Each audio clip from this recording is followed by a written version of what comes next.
Olá, para quem ainda não me conhece, meu nome é Guilherme, sejam todos muito bem-vindos a mais um vídeo do canal Chama e Magia Oráculos. Comigo está tudo bem, eu espero que com vocês também. Para quem estiver chegando aqui agora e sentir afinidade com a energia do canal, eu peço que vocês curtam, comentem, compartilhem com quem achar conveniente, benéfico e válido. Não se esqueça de dar uma olhadinha na descrição do vídeo, tem informações importantes lá, bem como meu contato direto com a rede vizinha para agendamentos de leituras particulares. Então, além do trabalho que eu faço aqui, talvez vocês conheçam ou não, faço um trabalho de tiragens coletivas, porém também faço tiragem na sua energia, tiragem particular. Então, para quem afinizar com o meu conteúdo, afinizar com a minha forma de leitura, afinizar, com a maneira com que eu trato, né, com que eu direciono as temáticas, as cartas, fiquem à vontade para fazer a contratação de uma tiragem particular comigo. Então, mais uma vez eu trago aqui um vídeo falando sobre uma lâmina do Lenormand. Aqui é a carta número 8, a carta do caixão. Aqui tem duas cartas simplistas, tá? Elas são mais simples, tem apenas basicamente o símbolo. Essa lâmina, esse deck aqui eu trago geralmente porque ele tem outras cartas que muitas vezes, dependendo da lâmina, elas podem fazer a diferença. São duas cartas que podem dar duas visões diferentes sobre a análise, né, da lâmina em si. Aqui eu tenho uma lâmina que tem mais elementos que possam vir a contribuir com a leitura. E aqui eu trouxe uma lâmina temática que é do Afrodite Lenormand, tá? Então, a gente percebe aqui que temos a carta do caixão e para muitas pessoas têm um receio, assim como com a carta da torre lá no tarô, tem muito receio em relação à concepção, em relação a quando essa carta cai. E isso não vem só das pessoas que são consulentes, não, tá? Até mesmo as pessoas que tiram cartas, elas não gostam porque consideram como sendo mau agouro, negatividade, e eu vejo que não necessariamente. É claro, tá? Na maior parte das tiragens que eu faço, na minha experiência, a carta do caixão geralmente vem acompanhada de uma situação em que a pessoa, ela encerrou ou já deveria ter encerrado um contexto. Eu costumo usar o exemplo básico de uma pessoa que já desencarnou, algo que já se perdeu, e apenas alguém, né, o contexto, a outra pessoa não quer enterrar. Então vamos supor que uma relação ela já finalizou. Só que a pessoa ela não quer aceitar isso. Ela não quer entender, diferente de outras cartas que falam sobre todo um processo de transformação gradativa, a carta do caixão é algo que já aconteceu e você não aceita. Não quer enterrar, não quer seguir em frente, não quer transformar. Então, a carta do caixão, para mim, ela se refere a tudo o que precisa ser transformado, seja uma relação, então eu já estou falando aí que uma relação não precisa necessariamente ter terminado. Tem alguma coisa, algum contexto, alguma crença limitante, algo que precisa se encerrar para que essa relação siga adiante. Então não quer dizer que seja o fim da relação, tá? Pode haver algum padrão, algum tipo de crença, algum tipo de elemento, algum tipo de atitude que precisa ser transformada. Mas de maneira geral, em algumas vezes, pelo menos, volto a dizer, na minha concepção, nas minhas tiragens, na maior parte das vezes fala sobre algo que já acabou, já encerrou. O consulente só não quer aceitar, tá? Mas ela fala sobre o processo de renovação, algo que se transforma em algo diferente, mas que muitas vezes é algo melhor. Então pode falar assim sobre um encerramento de uma relação que termina em amizade, que se transforma numa bela amizade.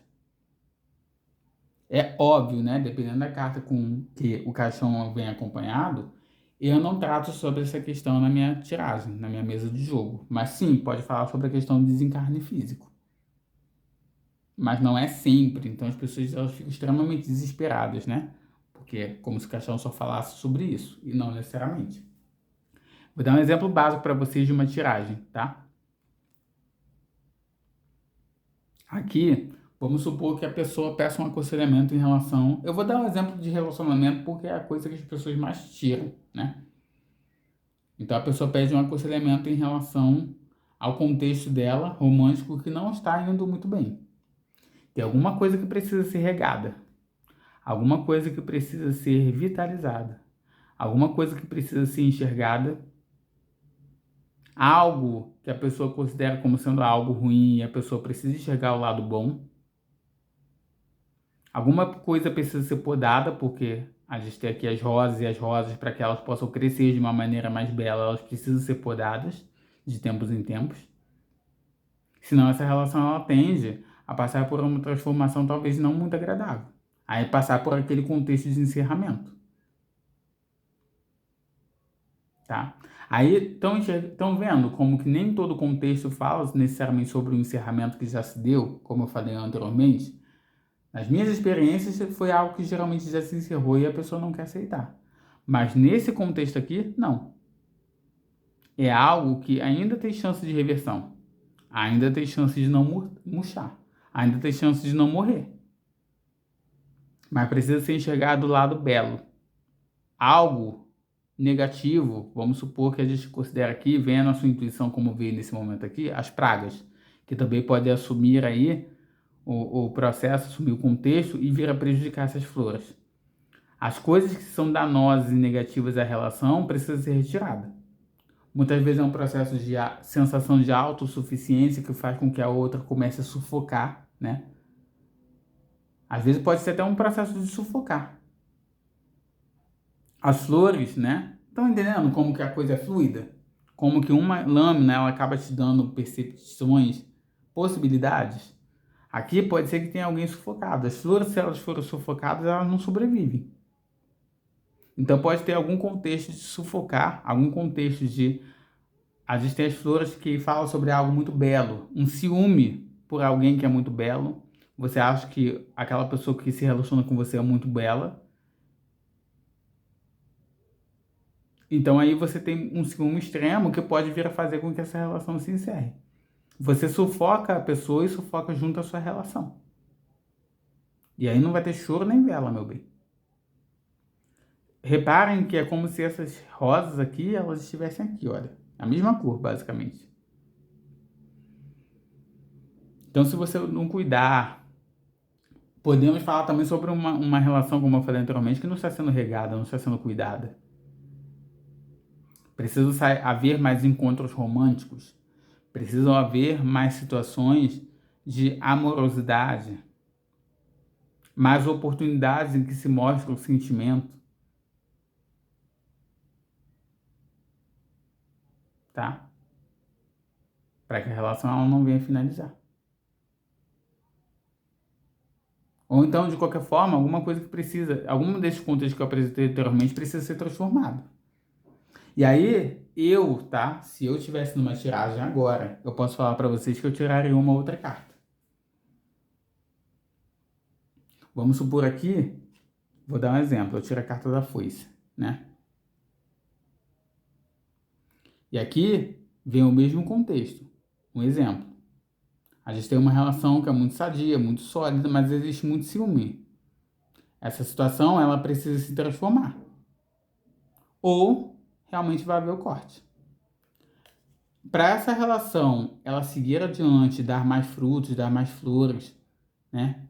Existir um horizonte mais belo para o consulente, ele precisa transformar talvez esse ciúme, essa falta de cuidado, e disso vai depender, né, a colheita ou o encerramento dessa relação. A colheita de algo mais sólido, de algo mais belo, daquele horizonte mais belo que eu apresentei aqui, ou o encerramento. Algumas pessoas podem considerar, vamos supor que essa carta viesse assim. Aí falaria de corte. E aqui falaria de colheita. Tem pessoas que já consideram o contrário, né? Assim elas consideram colheita e assim o corte. Como fizer sentido para vocês, gente. Repara que nós temos os raminhos aqui, olha, voando. Tem pessoas que têm um padrão específico, tem pessoas que não.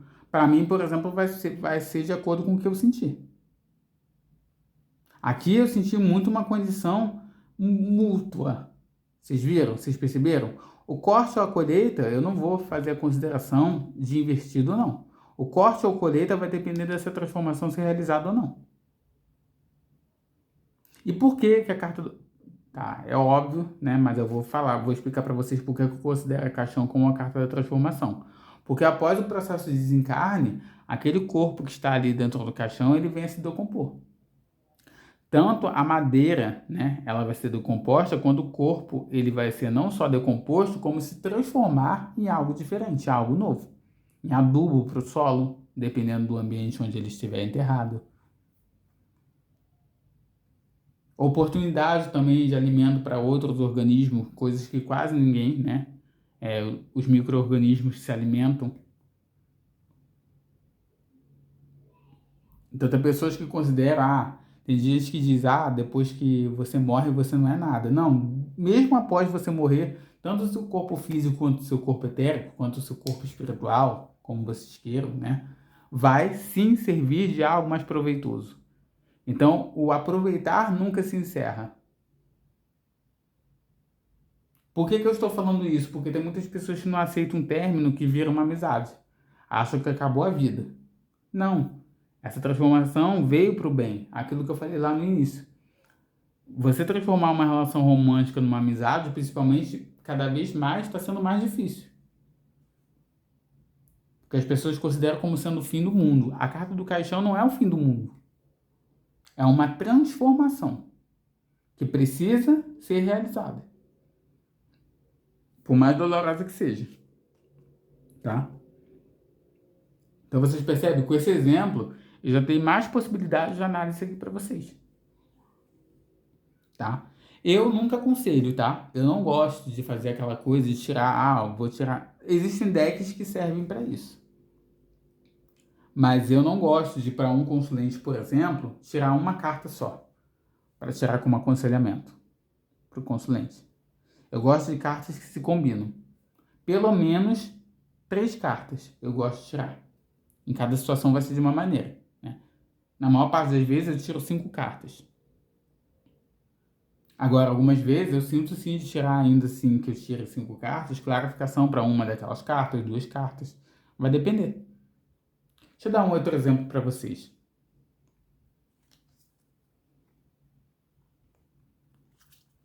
Vamos supor que a gente novamente, o que está trazendo dano, tá? Para a relação de consulente. Aqui a gente tem a carta do chicote, pode ser algum tipo de controle. Algum tipo de situação, né? A carta do chicote muitas vezes eu considero, por exemplo, como sendo a própria língua, que é muito ferina, sabe? Aquela pessoa que fere sem olhar quem. Pessoa que fala, né? Eu dou a quem doer, eu vou lá e falo mesmo. Então pode ser que você esteja falando muitas coisas, pode ser que você esteja tentando controlar demais o seu contexto, tentando controlar demais o relacionamento para ser da forma como você quer, ou tentando controlar ainda mais a pessoa. Você esteja falando coisas, fazendo coisas que firam e que podem vir a trazer um encerramento da relação. Ou então, esse controle aqui, essa sua sensação, né? Precisa mudar, essa sensação de que você precisa ter o controle da pessoa, da relação, precisa mudar, precisa se transformar. Ou vai vir o óbito dessa relação, vai vir um encerramento. Reparem, olha o que me veio na cabeça aqui. Nenhuma vela, ela está mais iluminada do que a outra, nenhuma vela é mais alta do que a outra. Então, ambas as partes têm que estar igual no relacionamento. Ambas as partes têm que ser complementares, para que ambas iluminem essa relação. Para que ambas iluminem horizontes e possibilidades para que essa relação siga adiante. Então não é ninguém à frente de ninguém. Não é ninguém que tem o controle, uma pessoa tem o chicote na mão e a outra é subserviente, a outra obedece, pura e simplesmente. Não. Olha aqui o número 11, composto por números iguais. Não é para uma parte ser maior do que a outra, uma parte ser mais importante do que a outra. Então, a última coisa que eu quero falar aqui, porque eu acho que já foi, né? Já dei exemplos suficientes, é para que se tenha cuidado, porque tem pessoas que gostam muito de comparar, né? Esses dias mesmo eu vi uma comparação da carta do caixão com 9 de ouros do tarô. Gente, 9 de ouros do tarô não tem nada a ver com o contexto do caixão. Eu não sei de onde a pessoa tirou que o caixão É um tipo de, não sei, eu acho que pode até ser uma depreciação de decadência financeira. E não do que o 9 de ouros representa no tarô. Então, para mim, uma coisa não tem nada a ver com a outra. O tarô não tem nada a ver com baralho cigano. Baralho cigano é baralho cigano. Ah, o que que representa o 9 de ouros no baralho... Como meu companheiro diz. O que que o 9 de ouros representa no baralho cigano? Representa o caixão. Entende? Então, aí vocês podem considerar também o número 8. O número 8, dentre muitos outros fatores, falam sobre aquilo que é infinito. Aquela energia que não... Lembra aquilo que eu falei para vocês sobre a questão da transformação? Que nada se encerra, tudo é um processo de renovação. Então, é uma relação que, por exemplo, pode se encerrar de uma forma, mas ela se transforma em outra diferente, mas ainda assim existente. Peraí, gente.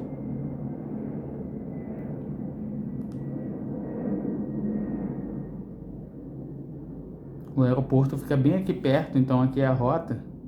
Então, muitas vezes o barulho fica muito alto, porque dependendo da altura que ele vem, fica muito alto e vocês não conseguem ouvir. Ouvem mais o avião do que eu. Enfim, o 8 ele representa a questão da infinitude, por assim dizer, de tudo.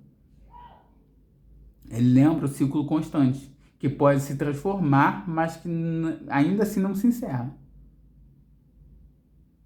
Então é aquela coisa do aceite. Se uma relação ela encerrou, é para que um ciclo maior, claro, se você confiar nisso, possa vir. Seja em relação ao próprio contexto, seja em relação a uma outra pessoa melhor que pode chegar na sua energia. Vamos falando sobre a questão do relacionamento. Se a gente estivesse falando sobre uma questão de ciclos encerrados em relação a um compromisso financeiro, uma base profissional, um trabalho que se encerrou, um contrato que se encerrou. Pode ter certeza que algo melhor está por surgir. A transformação vem para o algo mais elevado. É isso que a carta do caixão ela quer dizer. Pelo menos na minha concepção. Tudo que eu digo aqui é baseado na minha concepção. Quando veio o caixão, na minha tendência, algo melhor está por surgir. Por mais que não seja da forma como o consulente enxerga. Tá, gente? Então eu acho que eu já falei demais. Esse vídeo já vai para 18 minutos. Eu tenho que tentar, né, otimizar mais o tempo para que não fique algo cansativo para quem estiver assistindo aqui, tá? Quem tiver alguma ideia, sugestão ou alguma dúvida, deixe nos comentários, tá? Um beijão, até o próximo encontro. Valeu, fui!